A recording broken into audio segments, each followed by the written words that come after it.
afternoon, Douglas. It is my great pleasure that we are talking about my new book, Japanese Wood and Carpentry, Rustic and Refined. So I would like to introduce myself. So I'm working at the National Center for Scientific Research, CNRS, in Paris, and at the specific laboratory, East Asian Civilisations Research Center, CRCAO, especially in the Japanese section. And and this is in fact my first book. Now the first book I write at the CNRS section, and I'm happy. So why am I so interested in wood is because I also was a cabinet maker, craftswoman, before I did all this research. And and this, Douglas, I think this brings us together, this craftsmanship. Yeah, I would have to agree. I think the first time I met you, and I read through your first book, one of the most striking things about you was your beginnings in what I guess we would call a European wood guild of some kind, where you actually had hands-on experience in woodworking, and to graduate from that experience into a much more scholastic approach to woodworking was, for me, a very interesting kind of progression in your own professional life. For my part, I think one of our strongest connections is that from the very beginning we both had the same kind of introduction to wood. I actually trained under a Miyadaiku. Wow. For very close to 3 years before I became independent, and then moved on to designing and making my own furniture. But I think that's our major connection, a fascination with wood. Yes. But you coming from a European background and me coming from an American background, and kind of finding this common ground in Japanese wood is sort of not a word I comfortably use, but it's a unique situation. Yes. I think. Yes. And so I was always very happy to read. I was very happy to read your first book, and then I was sufficiently satisfied that you decided to write a second book. So I think that's one reason we're here today. Yes. Thank you. So I'm looking forward. Okay, so let's just jump right into this. I guess my first question is, what was the incentive to write the first book, and what was the incentive to write this second book? They are obviously very closely connected, but they are two different books. So if you could talk about that briefly, that would be very nice. Yes. So what they both have in common, that I want to introduce the Japanese wood species to the world, to the English-speaking world, and now also Japanese world, because my first book has been translated into Japanese, and the second one will also be translated. Wow. And yes, and it is just this very rich, this wealth of wood species in Japan is unique. I mean, it's more than in Europe, more than in the USA, and this unique wealth, and this combined with the carpenters and the traditional knowledge of the carpenters, I think this is really worth making known. And the books on carpenters are numerous, but on the wood species which they use, there are not so many, because it's a complicated subject, the wood species. Right. So, and therefore I wrote this book to just introduce the wealth of the wood combined with the Japanese carpenters. One of my strongest impressions was that I think I wrote this in a review a number of years ago after your first book came out, that why did it take so long for a book like this to be written in an international language? There were a number of books written in Japanese, but they were solely Japanese. They were for a very specific audience. I think one of my major impressions reading your first book and your second book was that you were purposely appealing to a much broader, can I say, global audience. Yes. And for me, that was kind of like a breath of fresh air. It's like, why? I'd been in this woodworking world for 30 years before this book came out, and it's like, why did it take so long? Yes, this is because I belong to several fields. This is Japanese studies, but those people don't know much about wood. So I need to explain this wood side without being boring. And then also they are woodworkers, but they don't know these Japanese words. So I also need to be explain more, to be, but without being too boring. And then also, I'm also an art historian, and so these art historical perspectives, like Buddhist sculpture, which was in the first book, I also mentioned this. But the second book is on carpenters only, and mainly, and then in the various fields of carpentry, because depending on the field they select the wood species. And if you have carpenters for temple and shrines, miyadaiku, then they select also specific species, especially then when it comes to the reconstruction of those temples. They have to select specific wood species. Yeah, and this is what I mention in this book. Like wood from Taiwan, Taiwanese hinoki, or in the case of the Kondo lecture hall of the Kofukuji in Nara, they used Africa keiki or Aftelia, which is from Africa, but it needs to be in line with the traditional knowledge. So it's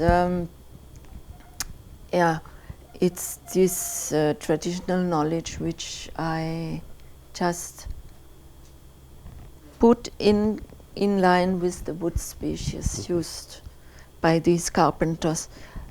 Also there is the joiners for doors and sliding doors, folding screens or partition screens, and they also use specific wood species. And then last normal, like general carpenter.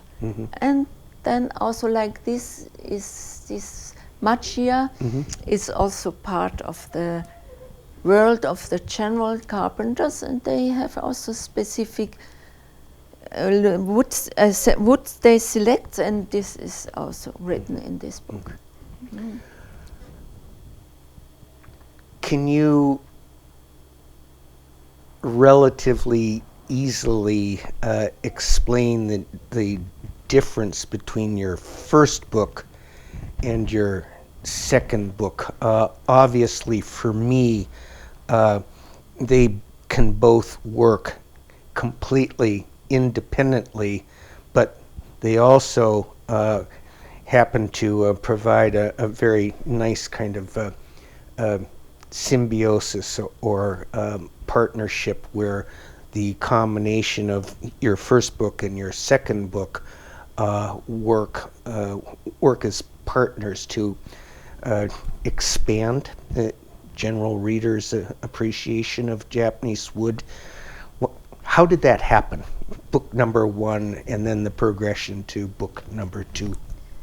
In the first book, the chapter on carpenters is not so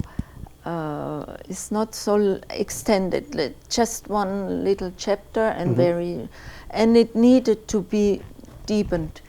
There's so much more behind. Yeah. So therefore, I wished to. It became almost naturally that it became a book. I also had the occasion to write a dictionary, also to write the entry wood in the dictionary, and then I explained the carpenter's world, and it was in fact the beginning, also the carpentry of the structure of this second book was laid when I explained the word wood through the 4 types of carpenters. And the joiners I also include as one type, belongs to the same guild. One extra question: why, or how did you come to the conclusion to sort of divide Japanese carpentry into 4 distinct skills? You have the, correct me if I'm wrong, you have the miyadaiku, you have the regular daiku, you have the Sukiya daiku. Sukiya, and maybe the tateguya? Tateguya, okay. Yes. And that, to you, seemed to create a kind of an overall view of the most important skills in Japanese architecture. Would that be fair? Yes. This is maybe my own choice. Yes. So maybe there are some more.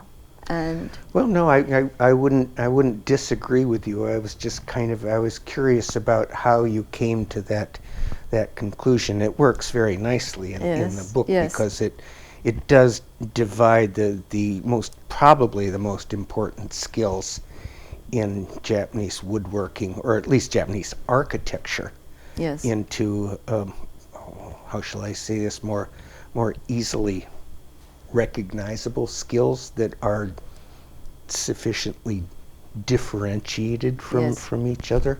Yes. And as a coming from a woodworking background myself, I generally saw Japanese woodworking the same way. That's why I kind of have a fascination with the way you sort of encapsulated or framed your views or visions of Japanese woodworking. So I think it's one reason I find your books very, very easy to read, and also very, very educational, and also I would venture to say promising for people who are not maybe as familiar with this world as you and I may be. So.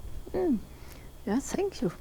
No, I might have read it from some other books. I forgot which one, where it was already mentioned towards that direction, and this is what I finally kept and used then. A couple more points that I'd like to discuss with you, if possible. You made it very clear in your second book that the scarcity of certain indigenous woods, for instance, the recreation of Ise Jingu or the Honganji or the Nara temples, where the availability of the original woods was no longer as available, and these very traditional carpenters, probably subsidized by the government as well, actually targeted foreign woods, foreign countries to finalize the reconstructions of these various structures. And I wonder if you had any kind of interaction with the carpenters about their ideas about using foreign woods to reconstruct or recreate traditional Japanese architecture. For them, was that ever an issue that bothered them, for instance? I didn't come to that conclusion. I didn't see. I was talking with the head of the temple of the Yakushiji, who was in the creation process. They just showed me the large timber of Tai-hi or Taiwan Hinoki or Beni Hinoki. But that was quite normal for them to use it, but now it doesn't exist anymore. They have no access anymore, so they went to Appa or Africa Keiyaki to make the kondo, because the problem is the pillars. The large pillars, and there is no timber of that size, especially no more hinoki. And the hinoki they also use for Ise Jingu, and it's rare, too rare. And the Heiju-kyu, so the Nara Palace, they assembled the wood to make the pillars was assembled. So they try to find a way, but they don't have this big, large timber anymore. To your knowledge, are there any ministries within the Japanese government that are trying to promote forests that can actually produce those large timbers, possibly for a future generation? Most likely not in our lifetimes, but maybe several generations later. Is there some kind of government-sponsored incentive to do that, or we're just going to start looking globally for big pieces of wood? No, they have, especially for Ise Shrine, Ise Jingu, they need new timber every 20 years. So they plant new forests for the future. Are we still talking about the Kiso area, or? Yeah, but maybe also other parts. Other places? Yes. Yeah. Okay, so I guess my next question is, as far as a readership is concerned, what's your favored target? Who are you hoping will read these books? Art historians. These are my colleagues, researchers in Japanese studies, but also curators and conservators. So, and then also lay people, or all people. I was hoping you would say that, because your writing style seems to me to be targeting a more general audience rather than absolute scholars per se. Yes, yes. This is because I want to address to various publics, and but also for lay people, because they also are so interested in the Japanese culture and Japanese wood and carpenters. Carpenters are very interesting object. So I wish it be accessible for a large public. Yes. This may be a premature question, but I'm wondering if you have a third book in mind.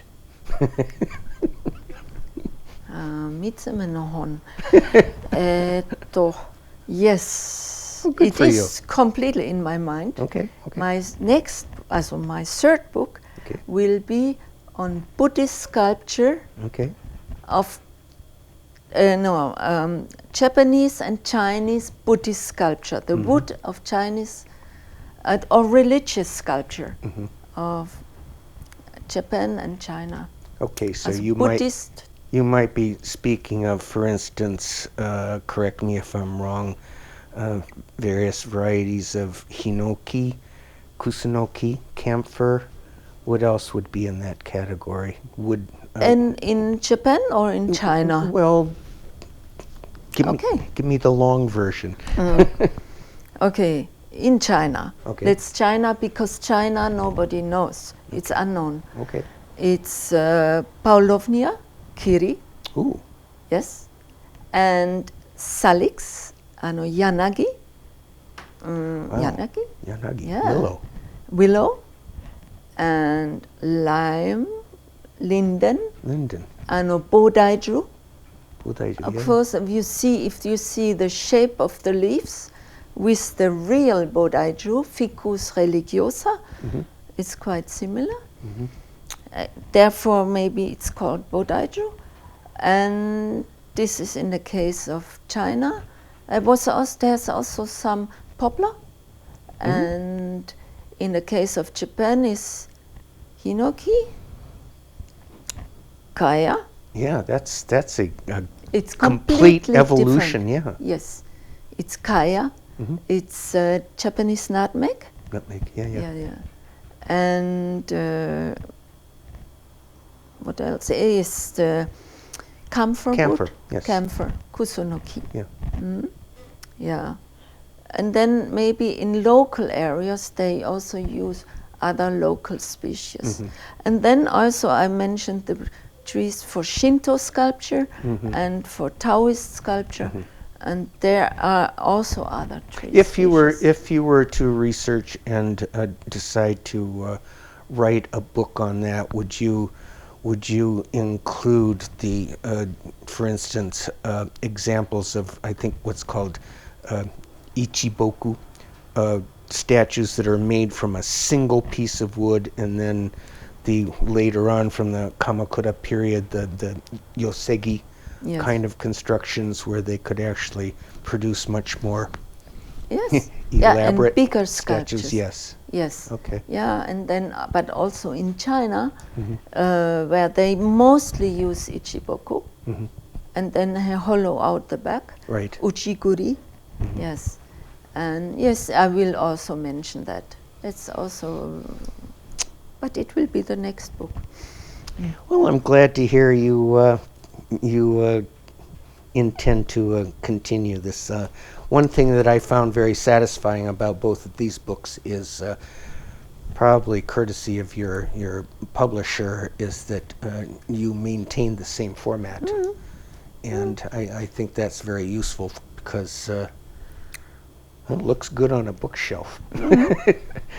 And it's very easily accessible. And also, I think the format is large enough so that you can have decently sized photographs, and then plenty of room for text as well. So I'm particular to this this size of book. If it gets too big, Size var i det. I think it was a very good kind of probably a publisher's decision primarily, but I think it worked out very nicely. Anything larger than this, it gets possibly a little bit unwieldy, but you have sufficiently sized photographs, Yes. and the text is pretty easy to read even for someone like me with failing eyesight. But I think they're very nicely done books. So, anything you'd like to say in conclusion? Yeah, yes, I want to say that I also I want them to be also together with the color, also the same color, Yes. same, but here, instead of Japanese paper as a background, washi, and here is tsuchikabe. Tsuchikabe from temple in Kyoto. Tsuchikabe, and this is yakusugi. Yakusugi, also because yakusugi is now forbidden Yes. to be sold Yes. and bought. Yes. So it's no commercial since this year. Oh, really? Yes. Even if the trees are felled in typhoons or something, they're still Yes. no go. No go. No Wow. go. Yes. So where does the wood go if a tree falls over, for instance? Government property? Yes, maybe. Yes. That's interesting. That's like it's like the Japanese bank. Yeah. Okay, well, thank you very much for your time. Thank you. And You're welcome. I was very happy to read both of these books. And I think I noticed that there is, for instance, I wouldn't call it redundancy, but you have very similar glossaries in both books, so that they can be appreciated independently, but Yes. they can also be appreciated as a compilation. In the first book, it's in 4 languages. Yeah. Yes. The second, only 2 languages. But Well, then they'll have to buy both books. But do you like this facsimile of the? Oh, are you talking specifically about part 2? Yes. I think it was beautifully done. Thank you. Yeah. Thank you. The formatting was absolutely perfect Oh. for me, and Yes. like you said, it's very, very close to, if not exactly, the original size. Yes. So historically, it's a wonderful document to have for a larger readership. Yes. I just would like to comment on Sure. kunugi. Kunugi, yeah. Yes.